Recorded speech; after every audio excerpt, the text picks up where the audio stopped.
할렐루야. 우리 인생은 만남이에요. 인생은 누구를 만나느냐에 따라서 그 사람의 인생이 복을 받고 인생길이 열어지고 막힌 것들이 뚫어지고 찌그러진 것들이 펴지고, 그런데 또 누구를 만나느냐에 따라서 길이 막히고 잘 나가는 길에도 또 뚫리고 이런 역사가 있는 거예요. 그래서 인생은 만남이에요. 만남을 통해서 대화를 하고 또 대화를 통해서 생각을 하게 되고, 그리고 배우면서 자라가는 거예요. 그래서 좋은 만남은 어떤 대화를 하느냐, 어떤 대화를 하느냐에 따라서 인생의 운명이 달라지는 거예요.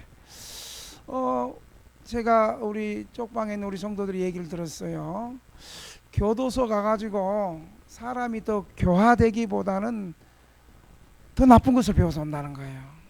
어떻게 하면 더 속이고 안 들키고 범죄하는가, 그래가지고 오히려 더 담대하게 나온다는 거예요. 또 반면에 어떤 사람은 주변에 있는 사람을 같이 낙당 가운데 있었는데 예수 믿는 사람을 만나가지고 예수님을 통해 가지고 자기의 지난날의 모든 인생의 과거가 치유되고 지금 살아가는 것이 너무 기쁘고 복돼서 나는 예수를 끝까지 믿겠다. 여러분, 인생은 어떤 사람을 만나느냐에 따라서 인생의 방향과 인생의 승패가 결정지어지는 거예요. 성경은요, 인생의 만남을 얘기해요. 성경의 역사는 누구를 만나는 이야기, 누구를 만나서 어떻게 됐는가, 누구를 만나서 복을 받았는가, 누구를 만나서 망했는가, 누구를 만나서 축복을 받았는가, 이 만남의 역사를 성경은 구약 성경, 신약 성경 전체에서 만남의 역사를 얘기해 주는 거예요. 사울도 누구를 만났는가? 첫째 보면 오늘 예수님도 한 사람을 만나기 위해서 의도적으로 예수님께서 접근하고 있어요. 예수님은 오늘 본문에 보니까 그 당시 교권을 잡고 있는 바리새인들과의 쓸데없는 분쟁을 피하시기 위해서 예수님이 이제 유다 지역을 떠나서 갈릴리를 가려고 합니다. 여러분, 제가 이제 이스라엘 성지순례도 가봤습니다만은 이스라엘 지도는 세 개로 나눌 수 있어요. 맨 위에는 상부는 북쪽 갈릴리, 그 다음에 남쪽은 예루살렘 유다, 그 다음에 가운데가 사마리아 지역이에요. 그래서 유다와 갈릴리와 유다 사이를 가려면 가장 빠른 길이 바로 사마리아 지역을 통과하는 길이었습니다. 그런데 대부분의 사람들은 사마리아를 통과하지 않고 길이 멀어도 우회했어요. 왜냐하면 사마리아에 아픈 역사가 있기 때문이에요. 사마리아는 주전 722년에 시리아 아수르라는 나라에 의해서 북이스라엘이 멸망을 당했어요. 그때 이 아수르는 자기들의 정책을 어떻게 썼냐면 어떻게 하면 효과적으로 지배국을 다스리기 위해서 혼혈 정책을 쓴 거예요. 그러니까 아수르 사람도 사마리아 보내가지고 사마리아 여인과 결혼시키고, 또 사마리아 사람도 아수르와 여러 도시에 보내가지고 서로 혼혈을 만들어가지고 어떤 종교적인 거, 문화적인 것을 혼혈 정책을 써가지고 효과적으로 다스리기 위해서 이 사마리아에 있는 여인들, 남자들 전부 다 혼혈족이 돼버린 거예요. 그러니까 특별히 남유다 이스라엘은 아브라함과 이삭과 야곱의 그 혈통을 중심한 순수 혈통을 유대인이다라고 생각했는데 사마리아는 혼혈족이 돼버린 거예요.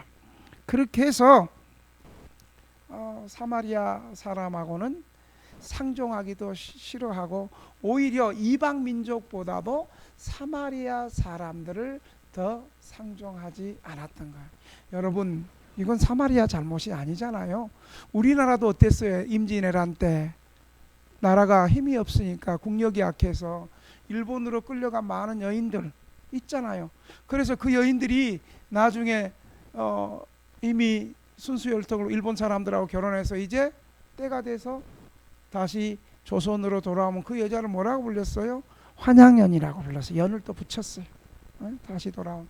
그래서 좋지 않은 눈길로 보고.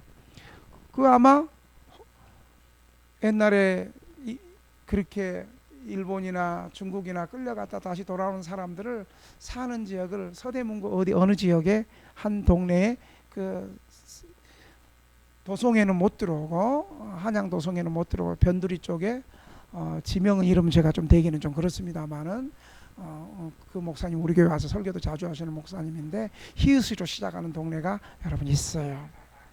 말라고 하지 마세요.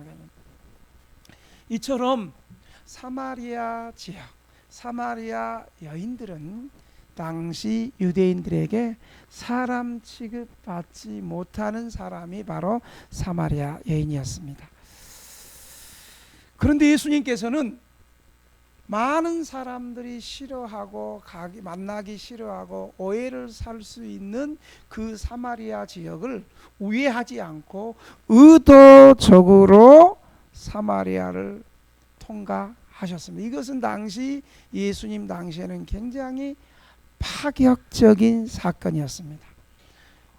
오늘 본문을 다 읽지 않았습니다만 본문 초반에 보면 사마리아의 수가라 하는 동네에 이르렀습니다. 거기에 우물이 있었습니다. 예수님은 먼 길을 와서 지칠 대로 지쳐서 이제 우물에 앉았어요. 그런데 이 우물가에 당시 이스라엘 시간으로 6시에 물 들어온 거야. 이스라엘의 6시는 우리나라 지금 시간으로 말하면 정오 12시. 여러분, 제가 이스라엘 한번 가봤더니 날씨가 35도에서 45도예요. 낮에는 더워도 그냥 더운 게 아니고 너무너무 더워요. 더워도 겁나게 더워요. 경상도 말로 하면 억수로 덥고, 충청도 말로 하면 겁나게 덥고, 전라도 말로 하면 뭐예요? 허벌나게 덥고. 하여간 더워도 너무너무 더워요. 그런데 여러분, 대부분 당시 중동에 있는 여인들은 물 들어와도 더위를 피해서 와요. 더위를 피해서. 왜냐하면 그 일사병으로 죽을 수도 있고 우리 폭염 겪어봤잖아요. 그래서 웬만하면 정오 12시에 나오잖아요. 그런데 한 여인이 그 띠약볕에, 강력한 태양볕이 때리는 띠약볕에 물 들어온 거예요. 여러분, 중동의 간섭의 습관이 간다면 그때 물 들어오는 사람들은 문제가 있는 사람이에요. 어떤 사람이냐? 그 무더운데 그 12시에 띠약볕에 당시에 그 동네 사람들 물 들어올까요? 안 들어올까요? 들어와요. 너무 더우니까. 그런데 사람 아무도 안 오는데 혼자 온다는 것은 당시 사람들과 소외당하고, 당시 동네 사람들로부터 소외당하고 사람 취급받지 못하고 손가락질 받고 그런 가슴 아픈 인생을 살아가는 여인이 이 시간에 물들어 왔어요.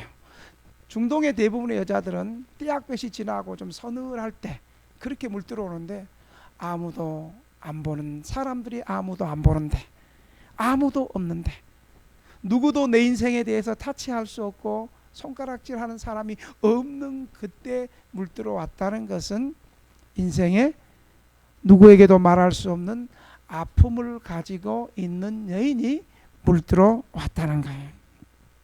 다른 사람의 눈을 피해서 아무도 몰래 혼자 물을 길러 우물가에 나왔어요.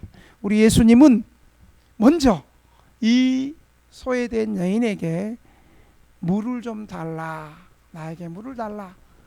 그랬더니 9절에 사마리아 여인이 딱 봐도 유대인 남자라는 걸 알고 이렇게 말합니다. 당신은 유대인 남자인데 어찌하여 나 같은 사마리아 여인에게 물을 달라고 나 같은 여인에게 상종하십니까? 예, 사마리아 여인이 아까 초반에 얘기했듯이 이런 역사적으로도 아픔을 가지고 있기 때문에 유대인들은 사람 취급하지 않는 그 여인에게 이 유대인 정상 남자가 물을 떠달라고 말을 섞으니까 이 여인이 도리어 긴장해서 말하는 거예요.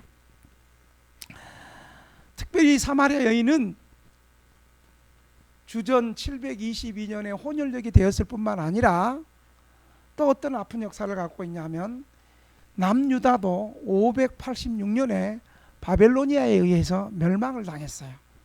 그리고 이제 하나님의 은혜로 바벨론을 무너뜨리고 하나님께서 바사 페르시아를 세울 때 페르시아 왕 원년에 제1차 포로 기한을 고레스 왕이 너희 유대 민족들은 너희 고국으로 돌아가서 성전도 다시 회파된 성전도 다시 짓고 회파된 성벽도 짓고 가고 싶은 사람은 자유롭게 너희 나라로 가라. 이것은 어느 날 되어진 건 아니고요. 에레미야에게 하나님께서 70년의 포로 생활을 예언했어요. 70년의 포로 생활을 통해서 죄로 인한 징벌을 받고 회개할 수 있는 기간을 갖고 다시 믿음으로 재교육 받을 수 있는 기간을 가져서 믿음으로 회복된 사람들이 다시 유대 나라로 예루살렘으로 돌아가는 그 하나님의 그 은혜의 계약이 이제 때가 되니까 고레스 왕 원년에 제1차 포로 기한을 스룹바벨을 통해서 1차 포로 기한을 예루살렘으로 가서 성전을 짓고 성벽 공사를 하는데 그때 사마리아 사람도 같이 돌아왔어요. 그때 사마리아 사람들이 돌아와서 우리도 영광스러운 예루살렘 성전을 다시 회복하고 짓는 곳에 성벽을 다시 쌓는 곳에 우리도 참여시켜 주십시오.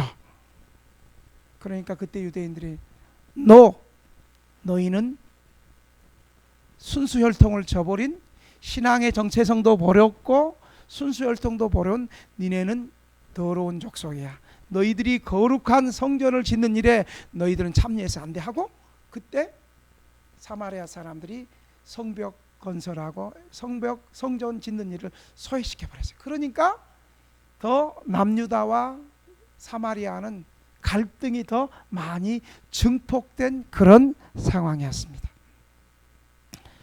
그런데 예수님은 이 유대인들이라면 모든 사마리아 사람들을 다 싫어하고 가까이 하지 않고 사람 취급하지 않고, 여러분 특별히 예수님은 또 누구예요? 다윗의 왕족 가문이잖아요. 왕족 가문인데도 여러분들도 지금 뭐 다 옛날 조상 왕족이라 이러면 다 왕족이라 다 손들 거지. 나는 뭐 신라 무슨 왕의 30 몇 대 손이요 다 왕족이라고 말할 거죠. 그 맞는지 틀린지는 잘 모르겠습니다만은 의도적으로 이 사마리아 여인을 주님께서 만나러 찾아가신 거예요. 그리고 사마리아 지역에서 많은 사람들에게 이 여인은요 같은 사마리아 여인에게도 손가락질 받는 여인이었어요. 그 이유는 좀 이따 얘기하겠어요. 손가락질 당하는 부정한 여인, 이 여인에게 찾아가서 오히려 예수님이 물을 좀 달라. 9절의 반응을 보면 어찌하여 사마리아인 나에게, 자기는 부정한 여인이라는 거예요. 사랑하시는 등대교회 성도 여러분, 그리고 오늘의 청년 여러분, 오늘 본문에 나타난 예수님은 어떤 분인가요? 예수님은 세상에서 대접받지 못하고 사람 취급받지 못하는 외롭고 추한 인생을 의도적으로 찾아가시는 사랑이 많으시고 은혜가 많으신 분이라는 사실을 믿으시기 바랍니다. 이 여인은 어떤 여인입니까? 사람들의 시선을 피해서 아무도 몰래 우물을 떠먹는 부정한 여인이었습니다. 정오 12시는 유대인들이 활동하지 않는 시간인데 그 사람들의 눈을 피해서 외롭게 남몰래 우물을 떠먹어야 되는 기가 막힌 이 여인은 어떤 여인일까요? 예수님은 이미 이 여인이 남편을 5이나 두었고 현재 살아가는 남자도 자기의 남편이 아니라는 것을 예수님은 알았습니다. 예수님께서 이 여인을 아시고 지금 대화를 하는 거예요. 여러분, 이 여인은요 조국으로부터 버림받은 여인입니다. 동족으로부터 버림받은 여인입니다. 부정한 율랑 여인, 사마리아 사람들에게조차 손가락질을 받는 여인, 진정한 만족을 못해서 남편을 5이나 두고 있었던 여인을 우리 주님이 주저하지 않고 만난 거예요. 여러분, 초창기에 우리 동네에도 율락을 하고 있었고 지금도 숨어 사는 사람들이 있잖아요. 초창기에 제가 이 율락 여성들에게 찾아갔어요. 참 지금 생각하니까 사모님이랑 같이 갔었어야 하는데 너무 복음의 열정이 뜨거워가지고 그런 것도 생각도 안 하고 그 대신 원칙은 있었어. 율락 여성 집에 찾아갈 때는 대문을 열고 방문을 열고 그렇게 찾아갔었어. 그래가지고 찾아가서 예수님은 당신을 사랑합니다. 그랬더니 이 여인이 목사님, 우리 같은 여자도 사랑하신다고요? 그래서 제가 얘기했죠. 우리 예수님께서 이런 말씀을 했습니다. 병든 사람에게 의원이 필요하고 건강한 사람에게는 의원이 필요 없듯이 예수님이 이 땅에 오신 것은 의인을 부르러 오신 것이 아니라 죄인을 불러 회개시키기 위해서 예수님 오셨습니다. 그래가지고 계속 찾아갔습니다. 초창기에 여인들이 우리 교회를 나오니까 이분들이 또 나오니까 여러분 친구들도 같은 업종의 친구들도 전도에 나오고 그 다음에 기둥서방까지 또 전도에 나가지고 그 중에서 변화되신 분이 지금도 우리 교회를 나오시는 분도 계시죠. 이 여인에게 진정한 만족을 얻지 못해서 남편이 다스리는 여인에게 우리 주님께서 만나시면서 13절 14절에 이렇게 말씀하십니다. 이 물을 마시는 자마다 다시 목마르거니와 내가 주는 물을 마시는 자는 영원히 목마르지 아니하리니 내가 주는 물은 그 속에서 영생하도록 솟아나는 샘물이 되리라. 야곱의 우물에서 나오는 물은 잠시 잠깐 순간적으로 목마름을 해결하는 물이고 그리고 먹고 나면 또다시 갈증이 나는 물이지만 이처럼 세상이 주는 쾌락의 물은 당시 마시는 사람에게 만족을 주는 것 같습니다마는 다시 곧 목말라지는 것입니다. 그래서 좀 더 자극적인 물을 마시고자 합니다. 또 마셔보지만 갈증은 더 깊어집니다. 그리하여 점점 중독 현상에 빠져드는 거예요. 세상 사람들의 정도의 차이는 있을지라도 다 이런 중독 현상 속에서 살아가고 있어요. 그것이 심해져서 알코올 중독, 도박 중독, 경마 중독, 음란 중독, 쾌락 중독, 폭력 중독으로 결국은 폐인이 돼가는 거예요. 마릴론 몬로 같은 여배우도 자기 스스로 고백하기를 나는 음란 중독증에 걸려있다라고 말했습니다. 이 사마리아 여자도 남편을 5번이나 바꾸고 현재 남자도 정식 남편이 아닌 또 다른 남자와 동거하는 생활을 하고 있었습니다. 자신의 갈증을 채우기 위해 대상을 바꾸고 또 바꾸어 보지만 참된 만족을 얻지 못하고 있습니다. 더 나아가서 세상의 모든 재물, 명예, 권력, 지식 등도 인간의 욕구에 대한 갈증을 만족하게 채워주지 못합니다. 그래서 세상의 위치에서 정상에 섰다고 하는 사람들이 참 만족을 누리지 못해서 마지막으로는 자살하는 것을 우리는 볼 수 있습니다.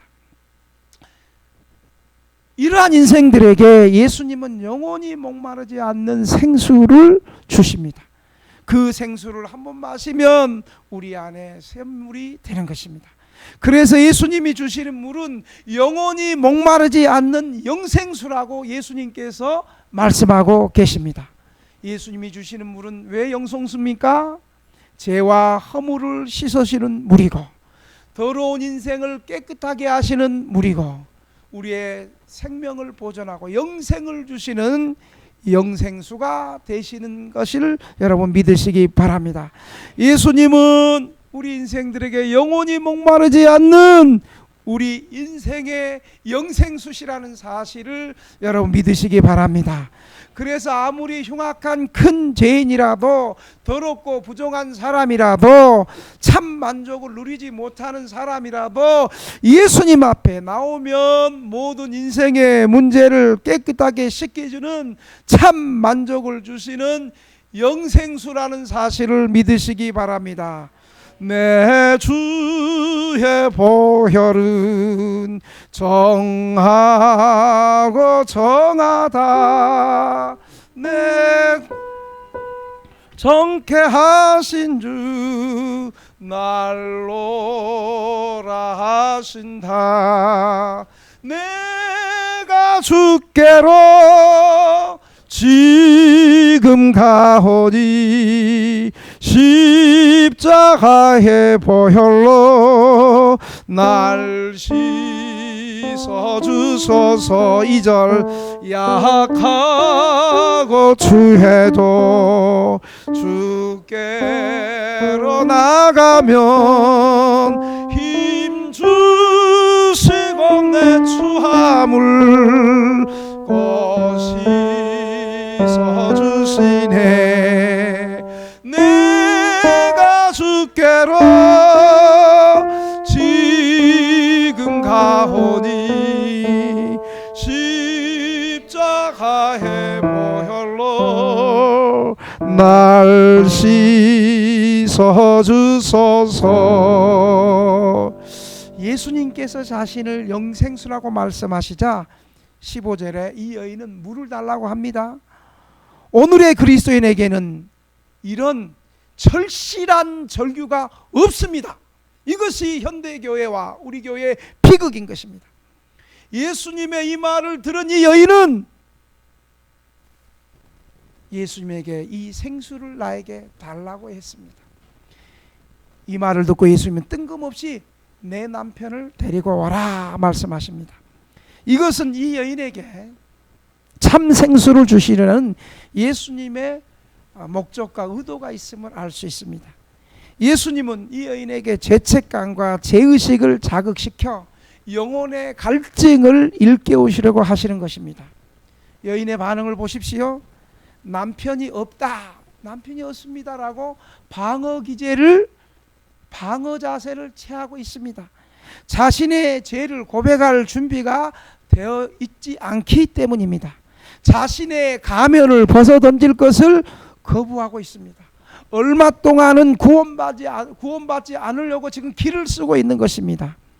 그런 예수님은 이 사실을 알고 그녀를 그대로 네 마음대로 네 믿음대로 될지라고 포기하지 않습니다.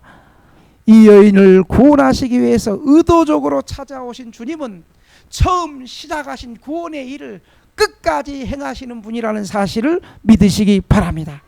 예수님은 그녀의 죄를 노출시키심으로 영생수에 대한 선물에 대한 지식과 수용하기 위한 마음을 지금 준비시키고 계십니다.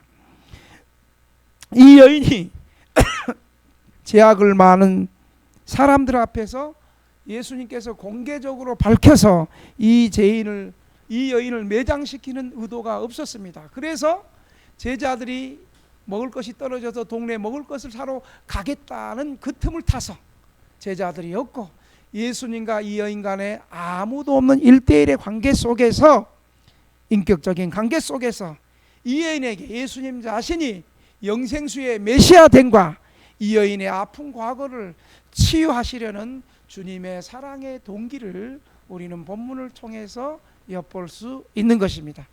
19절에 이 여인의 반응은 예수님을 향해서 선지자로서이다.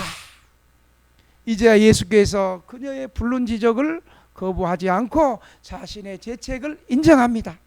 이러한 여인에게 주님은 26절에 내가 모든 것을 세밀하게 알고 용서해 주시는 메시아임을 26절에 밝힙니다.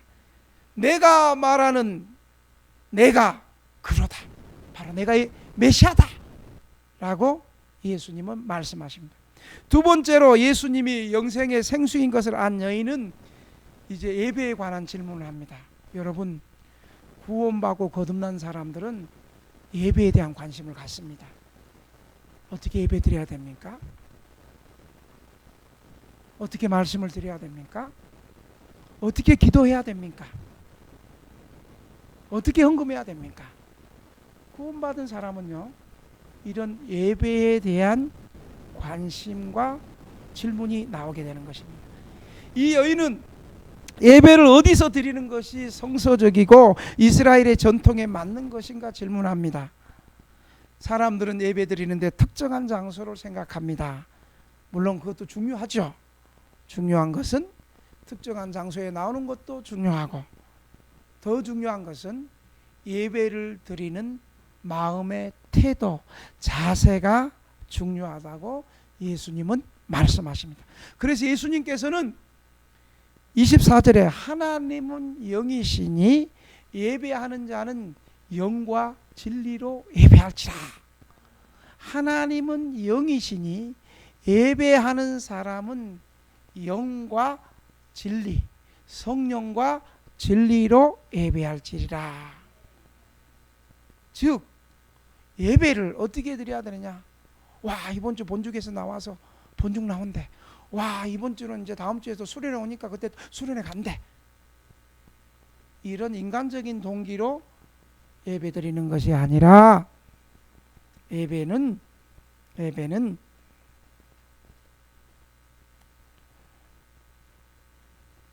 영과 진리로 드리는 것이 올바른 예배입니다.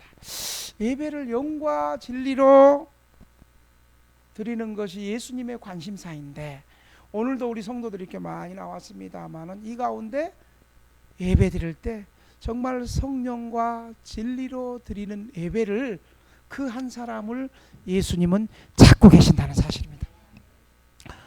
온 마음으로 진실되게 하나님께 드리는 예배는 영과 진리, 성령과 진리로 드린다고 말하는데, 여러분, 성령과 진리로 드리는 예배가 뭘까요?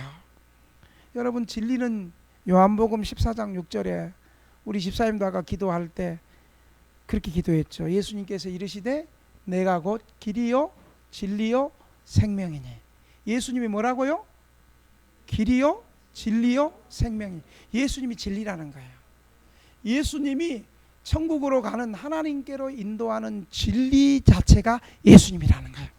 그러니까 예배는 진리 안에서 드리는데, 예배는 예수님 안에서 예배 드리는 거예요. 예배의 경배의 대상인 예수님이 빠지면 안 된다는 거예요. 왜 예수님이 진리인가?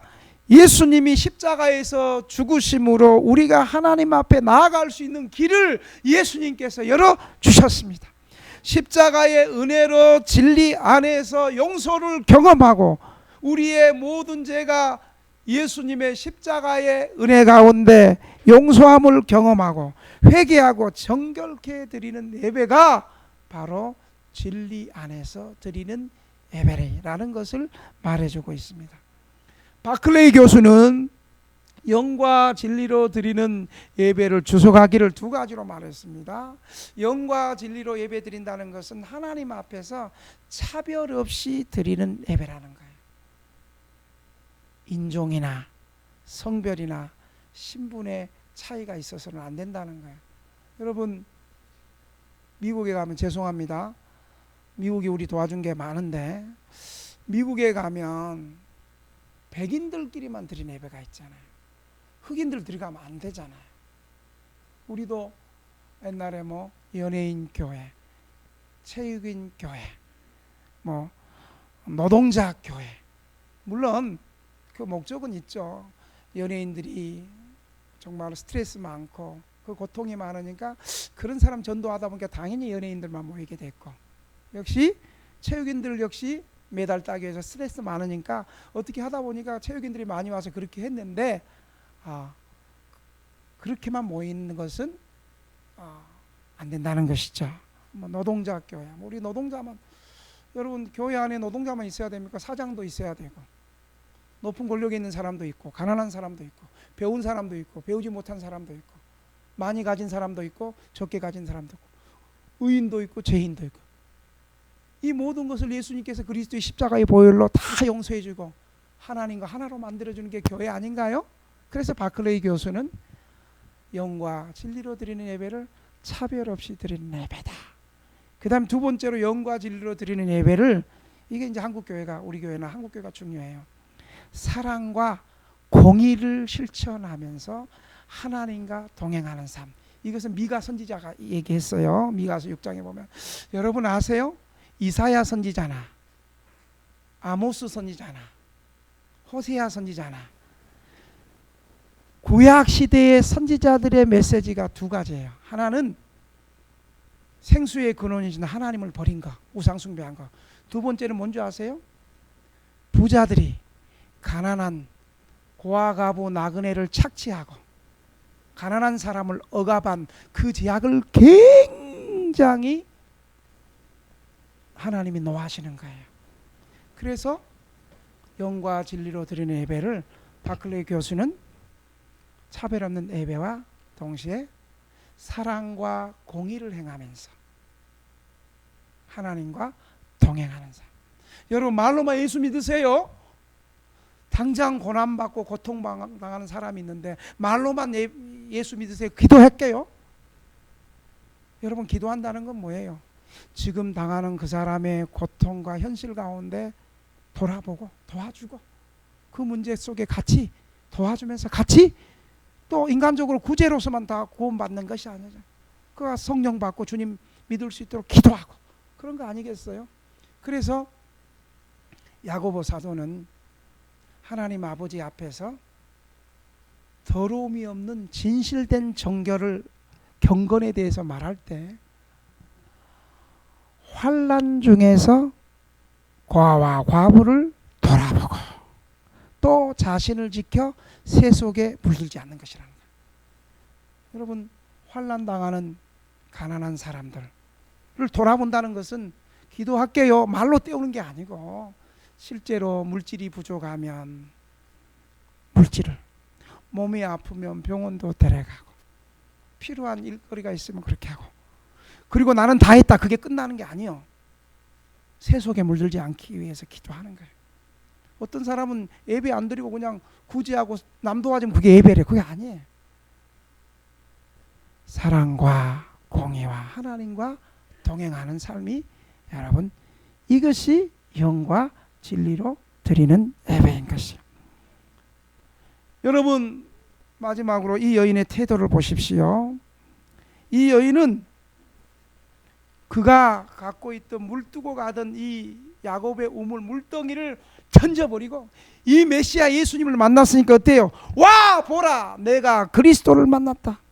이 여인은 자기와 비슷한 사마리아 사람들 동네에 들어가 가지고 자신의 겪은 경험을 말했습니다. 예수님 메시아를 만났는데 나 같은 부정한 남편 5 있는 이 부정한 여인은 손가락질하면 니는 안 되라고 말한 것이 아니라 정죄하지 않고 나를 사랑으로 용서해 준 그리스도를 만났다. 여러분은 아멘 그렇게 했지만 사마리아 사람들은 아멘 이렇게 안 했겠지. 이 여인은 모든 일을 제쳐놓고 예수님을 전했습니다. 그리고 당당하게 자신의 부끄러운 모든 과거 죄악들을 십자가에서 다 용서받았기 때문에 자기의 과거를 숨기지 않고 드러냈고 예수님을 전했습니다. 나같이 부끄러운 여인, 나같이 죄 많은 여인, 이 여인을 용서해 주시는 그 예수님을 내가 만났다 라고 예수님을 담대하게 전했습니다. 여러분, 전도가 뭐예요? 전도는요, 예수님을 만난 사람이 전도할 수 있는 거예요. 전도는 뭐예요? 또 교회로 전도받는 사람들이 또 예수님을 만나 체험해야 돼요. 그리고 그러기 위해서는 계속해서 기도와 말씀과 예배를 통해서 훈련돼야 되는 거예요. 자신의 부끄러운 과거를 나는 이런 추한 여인이고 부정한 여인이었는데 나를 예수님께서 용서해 주시고 나를 구원해 주셨다. 여러분, 오늘 같은 시대에도 남편을 다섯이나 상대한 여인을 곱지 않는 시선으로 보는데 하물며 2000년 전에는 유대 사회에서 이런 여인의 증언을 무슨 신뢰성을 잊고 가지고 믿었겠습니까? 그러나 여러분, 상상을 할 수 없는 일이 일어났습니다. 이 여인의 증언에 따라서 많은 사마리아 여인들이 모였습니다. 그리고 그 여인들이 예수를 믿었습니다. 여러분, 우리 요한복음 3장에 유대인에 관한 지도자 니고데모와 이 여인을 한번 비교해 보십시오. 니고데모는 밤중에 찾아왔어요. 자기는 민중의 지도자이고 많이 배웠고 종교 지도자이고 사내들은 관한 특출한 지도자였어요. 물과 성령으로 거듭나지 않으면 하나님 나라 갈 수 없다. 이 사실을 듣고 니고데모는 도망갔어요. 주저했어요. 그러나 오늘 이 남편 다섯이나 둔 이 여인은 예수님의 용서를 받은 즉시 머뭇거리지 않고 바로 동네에 찾아가서 내가 예수님을 만났다라고 전도하는 담대한 여인이 되었습니다. 이 여인이 자격 없다고 말할 수 있겠습니까? 이 여인이야말로 무자격의 자격이 있는 사람입니다. 이 여인이야말로 전도자의 자격이 없는 사람 같았으나 참으로 주님을 만난 그리스도인의 증인의 자격이 된 사람이었습니다.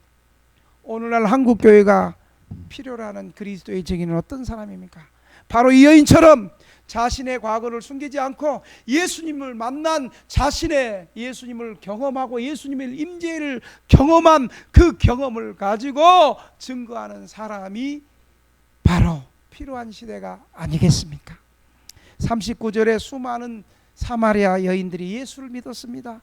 41절에 보면 이 여인의 전도를 통해서 믿는 자가 더욱 많았다고 말합니다. 42절에 그 전도를 통해서 많은 사람들이 이렇게 고백합니다. 참으로 세상의 구주인 줄 알았다. 예수님은 많은 사람들이 손가락질하는 사마리아 여인, 그것도 사마리아 사람들에게 부정한 여인이라고 취급받는 이 여인에게 찾아가셔서 이 여인을 치료시켜 주셔서 아름다운 복음의 일꾼으로 쓰셨습니다. 우리도 이 사마리아 여인처럼 예수님을 만나서 치유받고 담대히 예수님을 증거하기를 주의 이름으로 축원합니다. 우리 동네 사람들에게, 아직도 주님을 모르는 사람들에게 그리스도가 구세주임을 여러분 축원하십시다.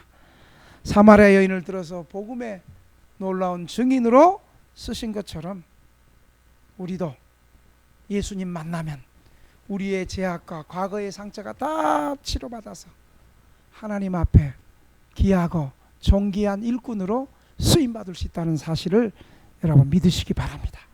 하나님의 나라는 항상 약하고 추하고 힘없는 사람들이 예수님 만나서 약한 자는 강하게 되고 추한 자는 정결케 되고 강한 자는 균형을 이뤄서 하나님 나라가 이루어진다는 사실을 여러분 믿으시기 바랍니다. 오늘 이 말씀을